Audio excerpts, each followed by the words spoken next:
Yo le doy. Ah, bueno, Ya, listo. Listo. bueno, empiezo. Dale. Ok. Bueno, nosotros somos el grupo naranja. Esta es la parte del resumen que corresponde al laboratorio 2, en donde vamos a estar comentando un poco de la web y la seguridad. La web es uno de los medios más utilizados para ofrecer servicios por medio de aplicaciones, pues en donde, pues, ya sea bancos o tiendas pueden ofrecer sus servicios. Es por esto que estos procesos necesitan un medio de seguridad y es donde entra la seguridad web, que consiste básicamente, primero que todo, en no confiar en el cliente, ya que estos son capaces de usurpar la información de un sitio. Esto mediante filtraciones, daños a la reputación o pérdida de información. Esto quiere decir que, por ejemplo, yo me puedo hacer pasar por una tienda y cobrar plata o simplemente acceder a una cuenta que no es mía y sacar todo el dinero. En principio, la arquitectura de la tecnología web consiste en el cliente, el servidor web y la asistencia de datos. El cliente es como quien hace la solicitud. El servidor web es donde se tiene ese recurso que solicita el cliente y la persistencia de datos pues es donde se almacenan. Por parte de cómo estos servicios ofrecen al cliente están las tecnologías, ya sea servidor web como Apache, Tomcat o PHP. En la persistencia de datos se pueden hacer bases de datos relacionales, no relacionales o otros simple files o directorios. Para emplear medidas de seguridad es importante también entender el protocolo HTTP, que es como básicamente una interacción entre el cliente y el servidor, como lo expliqué anteriormente, y que tiene elementos como la solicitud del recurso que el cliente quiere y una versión que permite como saber el lenguaje que están hablando ambas partes. Esto de acá es un ejemplo donde está el get, la versión y el usuario, que es como Mozilla Firefox en este caso, Firefox. Para hacer esto se tienen los requests, el get es utilizado para solicitar contenido, el post para enviarlo. Y el head es como el get, pero con la diferencia que recibe únicamente headers y no un body como tal. Luego existen los parámetros que son algo también a tener en cuenta en la seguridad, porque, digamos, en un form clásico, que es como login, de login y pide el usuario y contraseña, si yo paso mi usuario y contraseña sin un método descifrado, estos van a poder ser accedidos fácilmente, por lo que siempre es importante, pues, encriptar los parámetros que estamos enviando. Bueno, en cuanto al header del HTTP, es muy importante en las solicitudes del web. Manipularlos incorrectamente puede llegar al rechazo de las solicitudes o un mal uso. Podemos llegar a perder hasta la conexión del IP y conseguir una conexión válida con la web. En cuanto a la respuesta del HTTP, contiene un código de estado que refleja el resultado de la solicitud, seguido de un encabezado que detalla información como la fecha, el servidor, la longitud y algún tipo de contenido extra. En cuanto al HTTPS, es exactamente lo mismo que el HTTP, y solamente que implementa una capa de Secure Socket. Eso significa que se está comunicando con el servidor correcto, proporcionando autentificación y una comunicación mediante la encriptación. Para escuchar el tráfico del HTTP se pueden hacer de distintas maneras.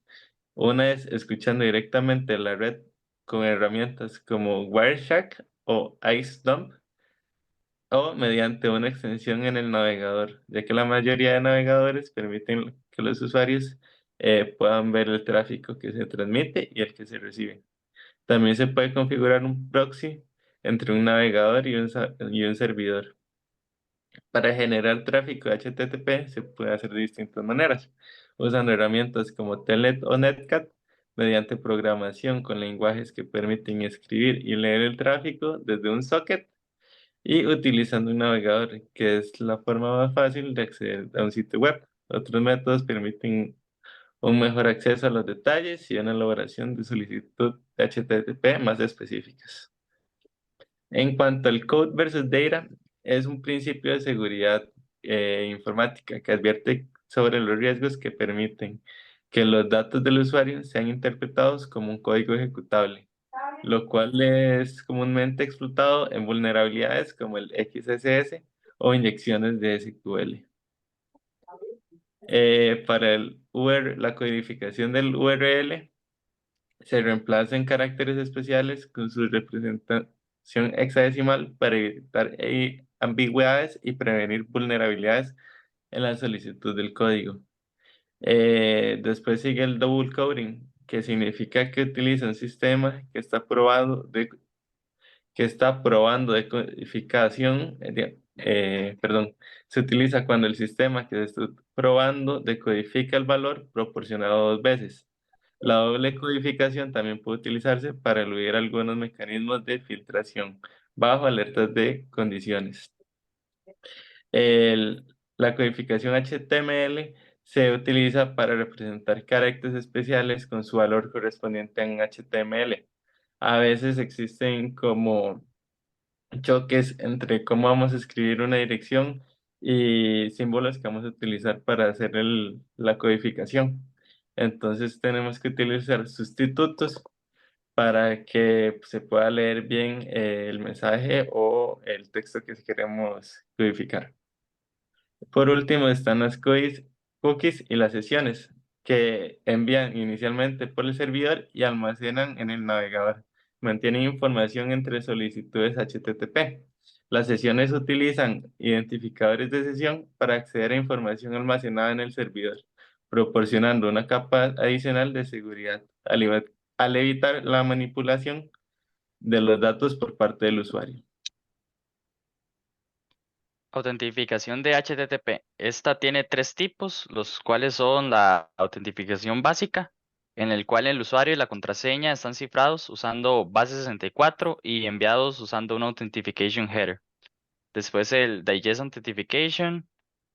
Este mecanismo previene que la contraseña sea enviada al servidor antes de que sea cifrada.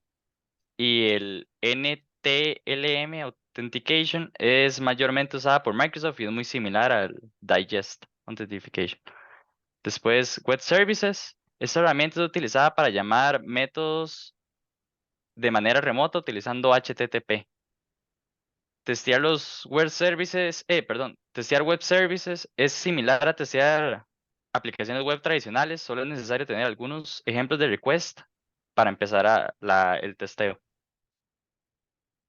Después el Web Application Security tiene dos tipos, que es la seguridad del lado del cliente. Ese es un error muy común entre los desarrolladores, ya que usted puede modificar lo que se está enviando mediante un proxy y va a llegar al server con fallos.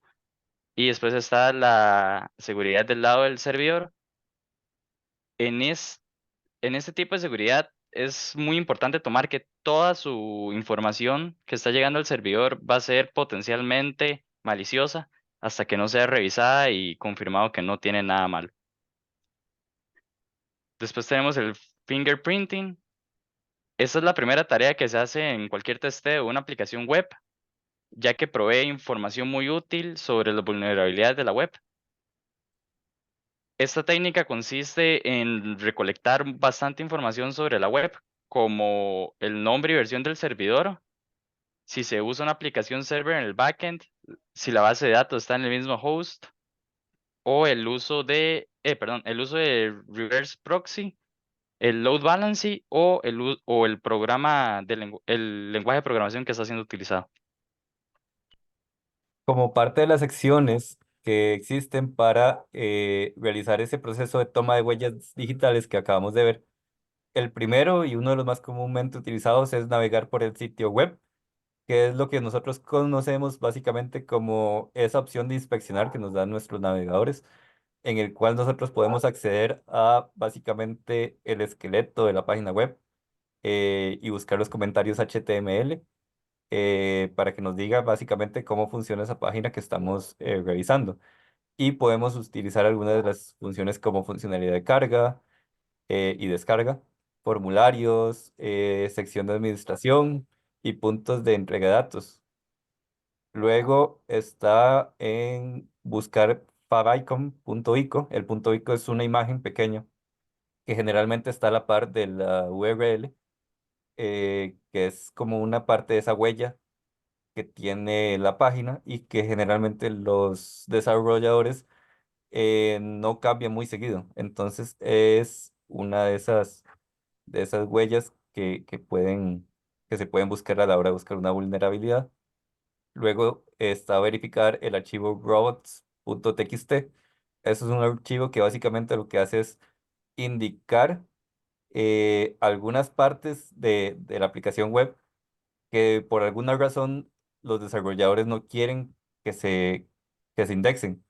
Y si los desarrolladores no quieren que esas partes de la web se indexen, según la teoría, es porque hay algo interesante que se puede llegar a buscar para buscar las vulnerabilidades.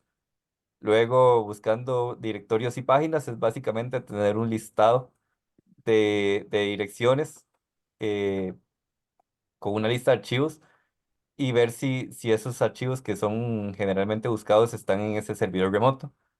La eliminación de directorios o páginas se utiliza una herramienta llamada WTUZZ para buscar esa eliminación de esos directorios. Luego, encontrar páginas de administración. Básicamente es consultar la documentación del proyecto, pero lo más recomendable es mantener una lista de páginas de administración por tecnologías. Luego, generando errores es una de las formas más fáciles de ver cómo funciona una web por dentro. La idea es básicamente tratar de botar la página, por así decirlo, y encontrar algún error para que ese error nos diga, o el mensaje que tira ese error, nos diga cómo es el funcionamiento de la página. Algunas formas de detectar ese error es agregar algunos caracteres especiales, como byte null, o una comilla simple, o una comilla doble, o enviar un valor de solicitud HTTP. Entonces, bueno, mantener información se refiere a tener toda la información disponible para estar informados de cuándo ocurre una vulnerabilidad y por qué ocurre. Es básicamente tener información visible sobre datos como una ruta en el servidor remoto, un mensaje de error, el backend de la base de datos, una dirección IP y todas las cosas que pueden intervenir en alguna transacción de una página o una aplicación web, tenerla rastreada para que a la hora de detectar una vulnerabilidad podamos ver básicamente qué es lo que está pasando. Eh, Luego, ejemplos de vulnerabilidad web. eh, se- Existen dos métodos o una combinación de dos métodos para encontrar las vulnerabilidades. La primera es intentando averiguar cómo se ve el código del lado del servidor y la segunda es intentando enviar valores diferentes que deberían dar los mismos resultados. La combinación de ambos es la que nos ayuda a realizar la acción más importante a la hora de buscar vulnerabilidades, que es básicamente romper la sintaxis. Y por último, tenemos la secuencia de comandos entre sitios, que es el XSS, que básicamente se basa en una inyección de HTML y JavaScript eh, que se da del lado de usuarios legítimos. Y esto siempre se da porque por la falta de codificación. Es decir, existen huecos, existen vulnerabilidades que hacen que se pueda autentificar como lado de un usuario legítimo. Y eh, la más fácil la forma más fácil de encontrar o de alertar sobre estas vulnerabilidades es básicamente con una ventana de texto que es rápido, es eficiente y no es invasivo. De estos, de esta XSS existen tres tipos, que es básicamente reflejando la carga útil que se refleja directamente en la respuesta, que es básicamente eh, que a la hora de enviar, por ejemplo, un código, este de una vez nos tiene una respuesta porque no está pensado que se quede en el sistema o que se vaya a alguna base de datos, sino que simplemente haga su acción y que nos lo devuelva. Luego, almacenado, aquí sí se puede repetir directamente la respuesta, pero eso va directamente a la base de datos. Ese es el objetivo. Y basada en DOM, la carga útil no se repite en la página. Se ejecuta directamente cuando el navegador muestra las páginas. Bueno, ahora vamos a proceder con la segunda parte de esta primera parte del laboratorio, que es ir a probar las máquinas virtuales que tienen los ambientes para realizar los ejercicios. Vamos a comenzar con la primera, que ya está instalada. Entonces la arrancamos.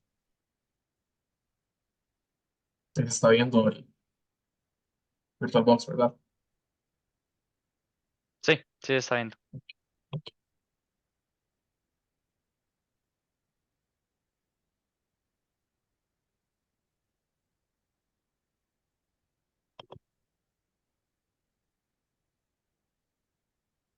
Muy bien. Ahora le damos el config para saber en cuál IP está corriendo el ambiente. Sí, estas letras muy pequeñitas. Dice que está en la 192.168.0.54.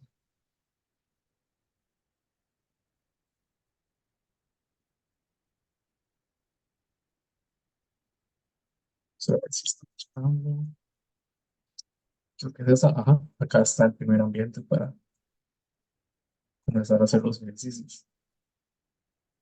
Ahora vamos con el segundo. Vamos a separar esto.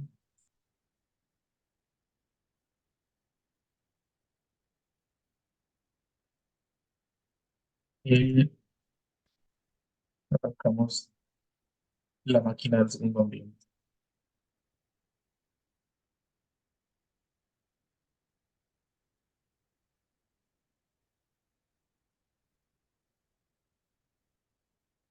Acá está como en pausa.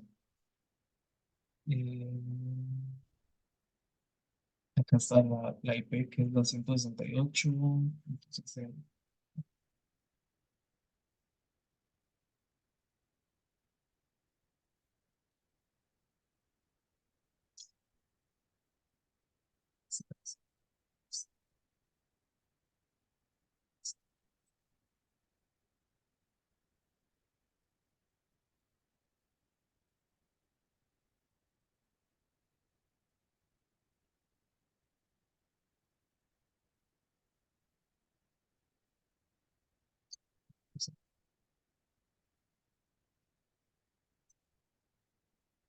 punto 92.168.